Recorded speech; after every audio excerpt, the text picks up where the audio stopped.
الحمد لله نحمده ونستعينه ونستغفره ونؤمن به ونتوكل عليه ونعوذ بالله من شرور أنفسنا ومن سيئات أعمالنا من يهده الله فلا مضل له ومن يضلله فلا هادي له وأشهد أن لا إله إلا الله وحده لا شريك له وأشهد أن سيدنا ومولانا محمدًا عبده ورسوله صلى الله تعالى عليه وعلى آله وأصحابه وبارك وسلم. أما بعد فقد قال الله عز وجل في كلامه المجيد: أعوذ بالله من الشيطان الرجيم بسم الله الرحمن الرحيم. ومن يبتغ غير الإسلام دينا فلن يقبل منه صدق الله العظيم. وقال النبي صلى الله تعالى عليه وسلم: اغتنم خمسا قبل خمس، شبابك قبل هرمك، وصحتك قبل سقمك، وفراغك قبل شغلك، وحياتك قبل موتك، أو كما قال صلى الله تعالى عليه وسلم. کتاب کب تک رہے گی سادہ، کبھی تو آغاز باب ہوگا. کتاب کب تک رہے گی سادہ، کبھی تو آغاز باب ہوگا. جنہوں نے بستی اجاڑ ڈالی، کبھی تو ان کا حساب ہوگا. محترم بزرگوں اور دینی بھائیوں، اللہ تبارک و تعالیٰ نے دو نور پیدا فرمائے ہیں، جن میں سے ایک عام نور ہے، ایک خاص نور ہے. عام نور ایسا نور ہے جس سے ہر ذات فائدہ اٹھاتی ہے،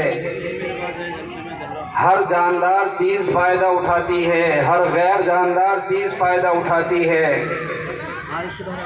یعنی اللہ تبارک و تعالیٰ نے ظاہری اعتبار سے جو نور پیدا فرمایا ہے وہ سورج کا نور ہے. جب سورج کی روشنی آتی ہے، سورج طلوع ہوتا ہے،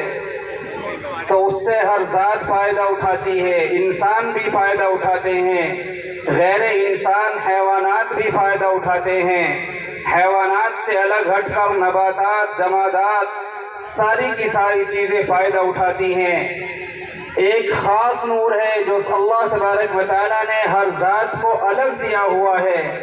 جب وہ ذات اس خاص نور کو عام نور کے ساتھ ملا کر کسی منزل کی جانب رواں دواں ہوتی ہے تو وہ اپنی منزل تک پہنچ جاتی ہے.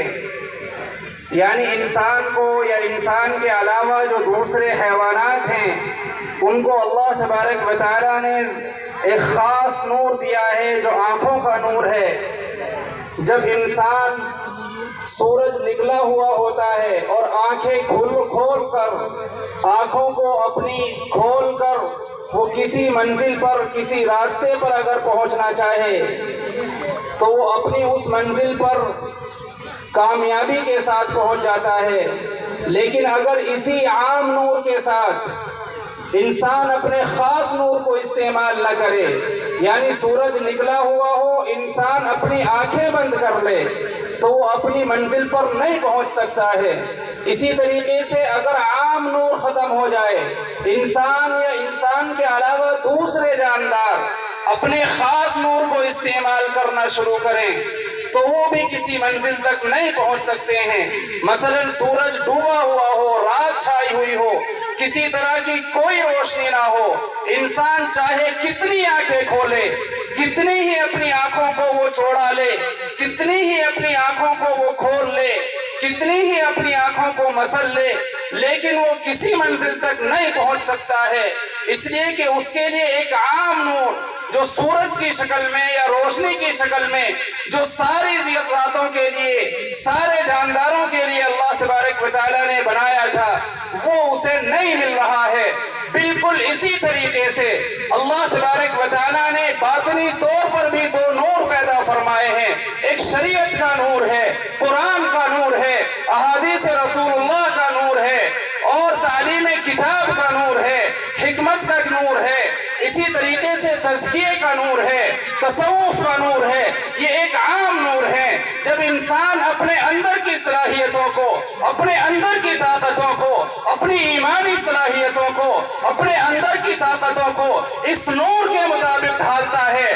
قرآن کے احکامات کے مطابق ڈھالتا ہے، شریعت کے فرمانات کی روشنی کے مطابق ڈھالتا ہے، احادیث رسول اللہ کی روشنی میں وہ کسی منزل پر پہنچنا چاہتا ہے تو وہ شخص اپنی منزل پر باکمال اور بامراد پہنچ جاتا ہے۔ اللہ تبارک و تعالیٰ نے ہمیں جس طریقے سے ظاہری دو نور دیے، باطنی بھی دو نور دیے، میری اور آپ کی سمجھداری یہ ہے، میری اور آپ کی کامیابی اس میں ہے، میری اور آپ کی نجات اس میں ہے، میری اور آپ کی فلاح اس میں ہے کہ ہم اپنے باطنی دونوں نوروں کا استعمال کریں۔ قرآن کریم سے ہم اپنے دل کے مطابق فیصلے نہ لیں، قرآن کریم کے مطابق اپنے دل کو ڈھالیں، اپنی تمناؤں کو ڈھالیں، اپنے دل میں آنے والی امیدوں کو ڈھالیں۔ اس کے بعد دیکھنا کہ ہمارا معاشرہ جنت نما بن سکتا ہے، جنت نشا بن سکتا ہے، ہمارے اس معاشرے میں سکون آ سکتا ہے،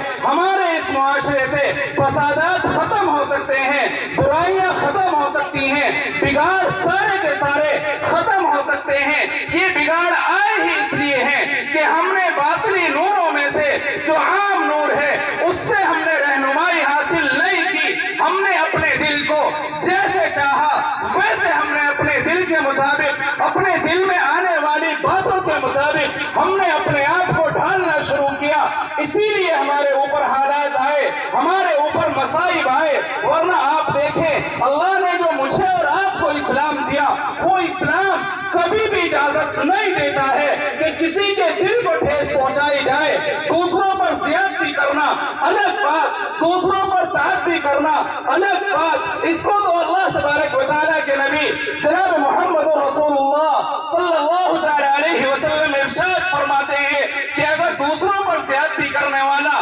ظلم کرنے والا، تعدی کرنے والا قیامت میں آئے گا، اللہ تبارک و تعالیٰ اس کی جانب رحمت کی نظر سے توجہ نہیں فرمائیں گے، یعنی اس کی جانب اللہ تبارک و تعالیٰ کی خصوصی رحمتیں نہیں ہوں گی۔ خصوصی رحمتیں اس کے لیے جس کی زندگی میں ظلم نہ ہو، تعدی نہ ہو، فساد نہ ہو، بگاڑ نہ ہو، بلکہ جو اپنے ذہن کو شریعت کے مطابق ڈھالتا ہو، اپنے ذہن کو شریعت کے مطابق ڈھال کر اس کے مطابق وہ اپنی زندگی میں عمل پیرا ہوتا ہو۔ اللہ تبارک و تعالیٰ نے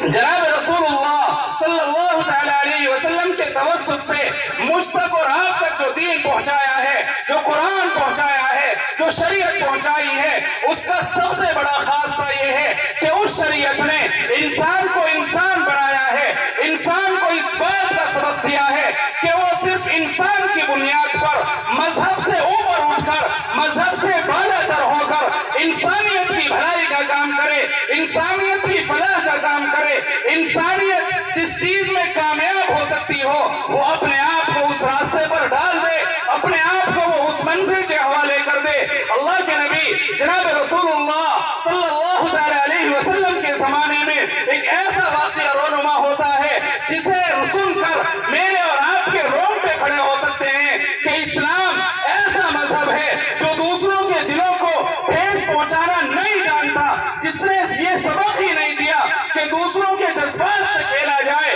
خواہ وہ مسلم ہو یا غیر ہو، اس کا تعلق قرآن سے ہو یا اس کا تعلق انجیل سے ہو، تورات سے ہو، اس کا تعلق کسی بھی چیز سے ہو۔ شریعت مطہرہ نے اس بات کی اجازت نہیں دی ہے کہ کسی کے بھی جذبات سے کھیلا جائے، کسی کے بھی جذبات کو ٹھیس پہنچائی جائے۔ آقا صلی اللہ تعالیٰ علیہ وسلم کی بارگاہ میں ایک صحابی آتے ہیں، وہ صحابی حضور صلی اللہ تعالیٰ علیہ وسلم سے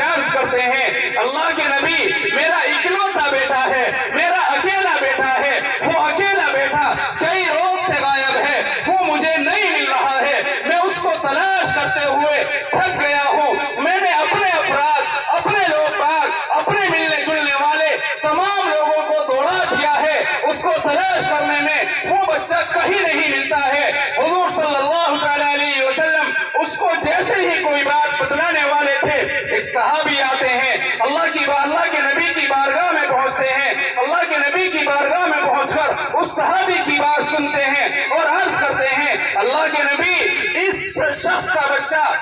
بچہ فلاں میدان میں دوسرے بچوں کے ساتھ کھیل رہا ہے، اس کا بچہ وہاں اپنی عیش کی زندگی گزار رہا ہے۔ یہ صحابی سن کر فوراً دوڑتے ہیں، اللہ کے نبی صلی اللہ علیہ وسلم اس صحابی کو بلاتے ہیں کہ بلاؤ اس کو، وہ آقا کے دربار میں واپس آتا ہے۔ حضور صلی اللہ علیہ وسلم فرماتے ہیں کہ اے صحابی سن، وہاں پر اور بھی بچے کھیل رہے ہوں گے، وہاں پر ایسے بھی افراد ہوں گے، ایسے بھی بچے ہوں گے جن کے ماں باپ اس دنیا میں نہ رہے ہوں گے، سن لے، تو وہاں جا کر اس کے نام سے اس کو پکارنا، بیٹا کہہ کر آواز نہ لگانا، کہیں ایسا نہ ہو کہ وہاں ان کھیلنے والے بچوں میں کوئی ایسا بیٹا بھی ہو جس کا باپ دنیا میں نہ رہا ہو، جو اپنے کانوں کو اس بات کے لیے ترسا رہا ہو کہ کوئی مجھے بیٹا کہنے والا ہوتا، کوئی ہوتا جو میرے سر پر دست شفقت رکھتا، کوئی ہوتا جسے میں اپنا باپ کہا کرتا،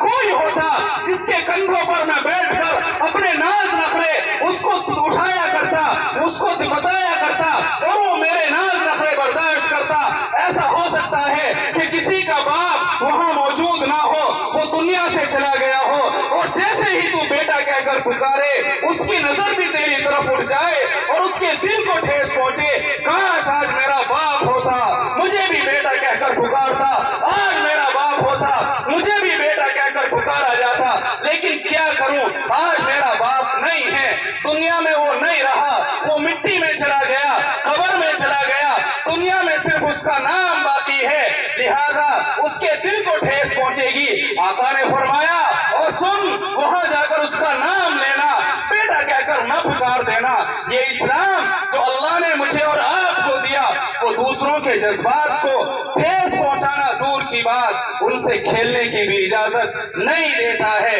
یہ اسلام کیسے اجازت دے سکتا ہے کہ اس اسلام کی چھتر چھایا میں رہ کر، اس اسلام کی باؤنڈری میں رہ کر، اس اسلام کی چار دیواری میں رہ کر انسان ظلم کرنے والا بنے، تعدی کرنے والا بنے، زیادتی کرنے والا بنے، فسادات کرنے والا بنے، جھگڑے کرنے والا بنے، ذرا سی بات پر وہ اس بات کو طول دینے والا، اور اس کے بعد ان باتوں کے مطابق اپنی زندگی میں ان کو لائحہ عمل بنا کر اور دوسروں کو نقصان پہنچانے والا بنے۔ یہ اسلام کبھی بھی اجازت نہیں دیتا ہے۔ اسلام کو پڑھ کر دیکھو، اسلام کو سن کر دیکھو، قرآن کی محافل میں آؤ، احادیث کی محفلوں میں آؤ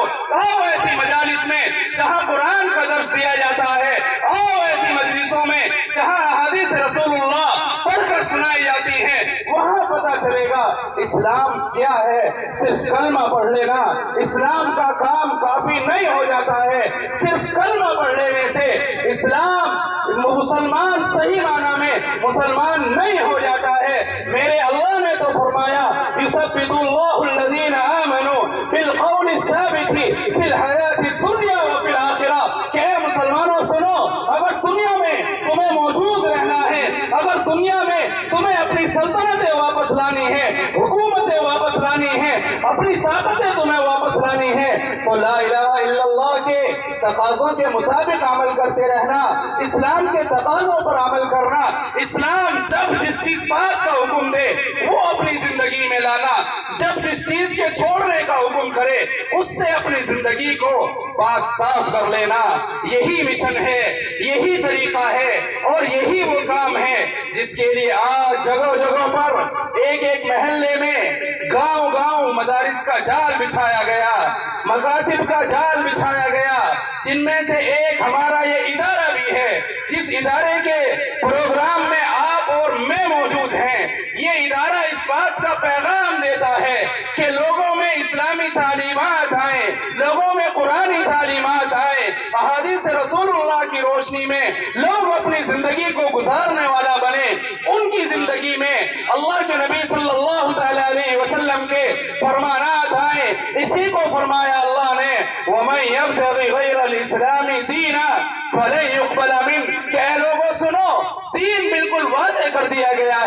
شریعت بالکل واضح کر دی گئی ہے، قرآن کے احکامات بالکل کھول کھول کر بیان کر دیے گئے ہیں۔ اب اگر کوئی شخص ان سے ہٹ کر زندگی گزارے گا، ان سے ہٹ کر کسی اور طریقے پر آئے گا، ان سے ہٹ کر کسی اور دین کو اپنائے گا، کسی اور شریعت کو اپنائے گا، تو قرآن کہتا ہے فَلَن يُقْبَلَ مِنْ، قیامت کے دن کبھی بھی اس کا کوئی عمل قبول نہیں کیا جائے گا، اس لیے کہ عمل کی قبولیت کے لیے، آخرت میں کامیابی کے لیے، جنت میں پہنچ جانے کے لیے عقیدے کا صحیح ہونا، عقیدے کا قرآن اور حدیث کی روشنی میں صحیح ہونا انتہائی ضروری ہے۔ اس کے بغیر انسان کا کوئی عمل قابل قبول نہیں ہے۔ اللہ فرماتے ہیں وَمَن يَبْتَغِ غَيْرَ الْإِسْلَامِ دِينًا فَلَن يُقْبَلَ مِنْهُ، اس دین سے ہٹ کر کسی اور طریقے پر چل کر دیکھو، قرآن سے ہٹ کر کسی اور مشن پر چل کر دیکھو، احادیث رسول اللہ کو چھوڑ کر کسی اور طرز پر زندگی گزار کر دیکھو، پھر دیکھنا اللہ تبارک و تعالیٰ کے یہاں سے تمہیں سرخ روئی نہیں مل سکتی ہے، کامیابی نہیں مل سکتی ہے۔ کامیابی کا واحد راستہ صرف اور صرف اسلام ہے۔ جناب رسول اللہ صلی اللہ علیہ وسلم کو جو شریعت مطہرہ دی گئی، وہ شریعت جتنی بھی پہلے سے شریعتیں آئی ہیں سب سے اعلیٰ اور افضل ہے۔ قرآن جو دیا گیا ساری کتابوں میں سب سے معزز ہے۔ قرآن کریم بالکل محفوظ ہے، ایک زبر زیر کی اس میں کسی بھی طریقے سے کوئی تحریف نہیں ہوئی ہے۔ ان سے پہلے کتابیں آئی ہیں، کتابوں کی شکل میں آئی ہیں، آ کر بکھر گئی ہیں۔ قرآن کریم بکھر کر آیا ہے لیکن ایسا جڑا ہے کہ قیامت آ سکتی ہے۔ قرآن کریم میں نہ کوئی دخل اندازی کر سکتا ہے اور نہ کوئی اس سے کوئی چیز نکال سکتا ہے، نہ کسی حکم کو نکالا جا سکتا ہے، نہ کسی حکم کو اس کے اندر داخل کیا جا سکتا ہے۔ یہ مدارس دینیہ، یہ مکاتب دینیہ جو ہمارے یہاں اسلامی تعلیمات کو روشن کر رہے ہیں، اسلامی تعلیمات کو عام فہم زبان میں لوگوں کی زندگی میں لانے کے لیے کوششیں کر رہے ہیں، لوگوں اگر ہم نے ان کی قدر نہ کی، یاد رکھنا ایک دن آئے گا کہ ہم چاہیں گے اللہ تبارک و تعالیٰ کے احکامات پر عمل کرنا ہمیں اجازت نہیں دی جائے گی۔ آقا صلی اللہ تعالیٰ علیہ وسلم ارشاد فرماتے ہیں کہ لوگوں پناہ مانگو ایسے وقت سے کہ تم شریعت پر عمل کرنا چاہو اور تمہیں اجازت نہ دی جائے۔ آئے گا وہ وقت، آئے گا ایسا بھی زمانہ جب انسان چاہے گا کہ میں شریعت پر عمل کرنے والا بنوں لیکن اس کو مہلت نہیں دی جائے گی۔ جیسے ہم نے ابھی اس کا ایک ٹیلر ابھی قریب میں دیکھا، لاک ڈاؤن کا زمانہ ہوا، ہماری مساجد میں پابندیاں لگا دی گئی کہ تم اپنی مساجد میں چاہ کر بھی عبادت نہیں کر سکتے ہو، تم اپنی مساجد میں چاہ کر بھی اللہ کے سامنے اپنی پیشانیاں نہیں رکھ سکتے ہو۔ آج وہ وقت ہے، کسی طرح کی کوئی پابندی نہیں ہے، ہم چاہیں اللہ تبارک و تعالیٰ کی بارگاہ میں پہنچیں، جب چاہیں جب سجدہ کریں، جب چاہیں جب اللہ کی بارگاہ میں حاضر ہوں۔ لیکن ہم نے دیکھا اس وقت مسلمانوں کے حالات اتنے دگرگوں ہو گئے تھے کہ ایسے اشخاص جو اپنے آپ کو شریعت کا محافظ اور شریعت کا پابند مانتے تھے، ان کی زندگیوں میں بھی شریعت کے بڑے بڑے احکامات نکلتے نظر آ رہے تھے۔ اس لیے دوستو، اللہ تبارک و تعالیٰ نے جب تک یہ مدارس دینیہ، مکاتب دینیہ ہمیں دیے ہوئے ہیں، ہم ان کی قدر کرتے رہیں، ورنہ وہ دن دور نہیں ہے جب اسپین کی تاریخ یہاں دوہرا دی جائے گی۔ آپ حضرات کو شاید علم نہیں ہے کہ حکومت وقت اور موجودہ وقت کے مشیر وہ اسی طرز عمل پر اپنے آپ کو گامزن کیے ہوئے ہیں کہ جن سے اسلام اور مسلمانوں کے اندر سے ان کی روحانی قوت، روحانی طاقت نکال لی جائے۔ آپ کو معلوم ہوگا اسپین جہاں مسلمانوں نے 752 سال حکومت کی ہے اور ایسی حکومت کی کہ جس حکومت کا جواب پوری دنیا میں کہیں نہیں ملتا تھا، آج وہاں کے حالات یہ ہیں، وہاں کے موجودہ حالات یہ ہیں کہ وہاں قرآن کریم کو پڑھنا دور کی بات، قرآن کریم کو اپنے پاس رکھنا، قرآن کریم کا دیدار کرنا اور قرآن کریم کو سینے سے لگانا یہ سرکاری اعتبار سے جرم ہے۔ سرکاری اعتبار سے اگر کوئی شخص قرآن کریم پڑھتا ہے قرآنی احکامات کو اپنی زندگی میں لانے کی کوشش کرتا ہے تو وہ شخص مجرم بن جاتا ہے۔ اس لیے دوستو، اللہ تبارک و تعالیٰ نے ہمیں یہ موقع دیا ہے کہ ہم ان مواقع کو غنیمت جانیں اور ان مدارس دینیہ کی قدر کریں۔ ایک واقعہ ہمارے استاد محترم نے سبق کے دوران بتلایا تھا، اندلس ہی کا واقعہ ہے کہ اندلس میں ملک شام کے پڑھنے والے کچھ بچے اسکول میں پڑھنے کے لیے اور وہاں کی یونیورسٹیز میں پڑھنے کے لیے، ہائی ایجوکیشن حاصل کرنے کے لیے، اونچی تعلیم حاصل کرنے کے لیے اسپین میں پہنچے ہوئے تھے۔ وہاں کے حالات یہ تھے، وہاں نہ مساجد تھی، نہ مکاتب تھے، نہ مدارس تھے، اور اگر تھے تو وہ سب کے سب بند تھے۔ ان لوگوں نے جس طرح کر کے اپنی زندگی کو گزارا اور اپنے آپ کو شریعت کا پابند رکھا۔ ایک روز جب اسکول کی چھٹی ہوئی، یونیورسٹی کی چھٹی ہوئی، یہ لڑکے جو ملک شام سے آئے تھے گھومنے کے لیے نکلے، جیسے بستی سے باہر گئے ایک باغ دیکھا، اس باغ کے درمیان میں ایک بلڈنگ بنی ہوئی ہے، ایک خوبصورت محل بنا ہوا ہے۔ یہ اس محل کے قریب پہنچے، دیکھا کہ اس محل میں رہنے والا کوئی نہیں ہے، صرف ایک بوڑھی عورت ہے۔ اول وہلہ میں فوراً یہ لوگ ڈر گئے اور اس چیز میں یہ خوف کھا گئے کہ ہم دوسرے ملک کے رہنے والے ہیں، نہ جانے اب ہمارے ساتھ کیا معاملہ پیش آئے گا۔ ادھر وہ بوڑھی اماں ان سے ڈر گئی کہ اجنبی معلوم ہوتے ہیں، نہ جانے کون ہیں، کہاں سے آئے ہیں، وہ بھی ڈر گئی۔ لیکن انہوں نے سلام کیا، بوڑھی اماں نے جواب دیا۔ جب سلام کے بعد علیک سلیک کے بعد ان لوگوں کی آپس میں گفتگو ہوئی، معلوم ہوا یہ بوڑھی اماں مسلمان ہیں، معلوم ہوا یہ بوڑھی اماں قرآن کریم کو دیکھنا چاہتی ہیں، پڑھنا نہیں چاہتی ہیں۔ یہ بوڑھی اماں چاہتی ہیں کہ قرآن صرف ان کو دکھا دیا جائے۔ انہوں نے فرمائش کی ان ملک شام کے لڑکوں سے کہ مجھے قرآن کریم لا کر دکھا دو، میری عمر اتنی ہو گئی، میں نے قرآن آج تک دیکھا نہیں ہے، میں چاہتی ہوں کہ میں قرآن کریم کا دیدار کر لوں، اللہ کی سب سے بڑی کتاب میں اس کا دیدار کر لوں، میں اسے اپنے سینے سے لگا لوں، میں اسے بوسہ دے دوں، تاکہ اسی کی وجہ سے اللہ تبارک و تعالیٰ میری مغفرت فرما دیں۔ ملک شام کے ان لڑکوں نے ان سے وعدہ کیا کہ ہم یہاں کے نہیں ہیں، ملک شام سے آئے ہوئے ہیں، ابھی ہماری چھٹیاں ہوں گی، ہم لمبی چھٹی پر یہاں سے واپس جائیں گے، اور اس واپسی کے بعد جب ہم واپس یہاں آئیں گے، جب ہم ملک شام سے اسپین واپس آئیں گے، اندلس واپس آئیں گے، تو ہم آپ کے لیے قرآن کریم لے کر آئیں گے۔ ہماری کوشش ہوگی کہ ہم قرآن کریم کو لا کر آپ کے حوالے کریں۔ ان لوگوں نے اپنے یہاں کے تعلقات کی وسیع ہونے کی وجہ سے قرآن کریم کو اپنے باکس میں رکھا، اپنے سامان میں رکھا، اور اس کو لے کر وہ اسپین پہنچے ہیں۔ اسپین میں وہ پہنچے اور اپنا پڑھنا شروع کیا۔ کچھ دنوں کے بعد پھر گھومنے کے لیے گئے ہیں، اسی باغیچے میں پہنچے ہیں۔ اس باغیچے میں پہنچ کر دیکھا وہ بوڑھی اماں ان کے انتظار میں ہیں۔ ان کو دیکھ کر اس بوڑھی اماں کے چہرے پر خوشی کے آثار ظاہر ہوئے۔ اس بوڑھی اماں نے کہا کہ بیٹا، میری وہ امانت تم کو یاد ہے نا، میرا وہ وعدہ تم کو یاد ہے نا؟ انہوں نے کہا کہ ہاں اماں، جو ہم نے آپ سے وعدہ کیا تھا وہ ہمیں یاد ہے، ہم قرآن کریم آپ کے لیے لے کر آئے ہیں۔ دوستو، وہ لکھتے ہیں کہ جس وقت ہم نے قرآن کریم اس بوڑھی اماں کو پیش کیا، اس بوڑھی اماں نے قرآن کریم کو اپنے سینے سے لگایا، اس کو بوسہ دیا،